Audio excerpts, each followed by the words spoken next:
živi tako, kot da boš večno živel in ravnaj oziroma ali moli tako, kot da boš jutri umrl. Ja, v bistvu živi življenje, ki ga imaš, ne. Sem bral eno knjigo, oziroma ko razlagajo o najpogostejših obžalovanjih pred smrtjo.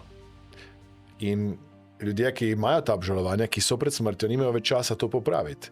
Imajo pa danes ljudje, ki živijo, možnost, da nekaj popravijo. In ena stvar, mislim, da si jo že zdaj tako lepo povedala, to je, ne odpustijo nekomu, ali pa ne se spravijo z nekom, ker nikoli ne vejo, kdaj bo zadnji dan življenja.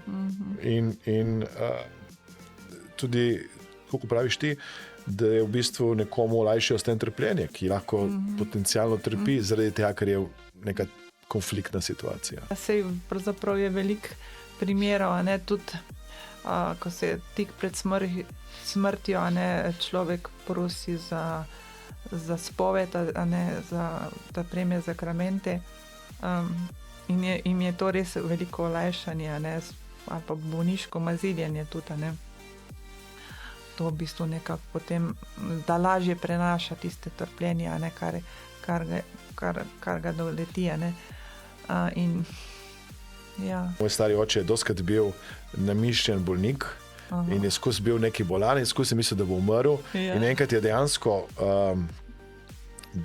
dobil to bolniško mazinjenje, ne? Prišel duhovnik in zdaj bo pač umrl. In potem njegova pač punca, tudi žena, moja stara mama, je rekla, da bo šla na zabavo in na ples, in on je bil takoj zdrav. To pomeni, da včasih ljudje prehitro mislijo, da je nekaj hudega, ne? In da je priložnost, da ozdravijo prej, ne? Ja.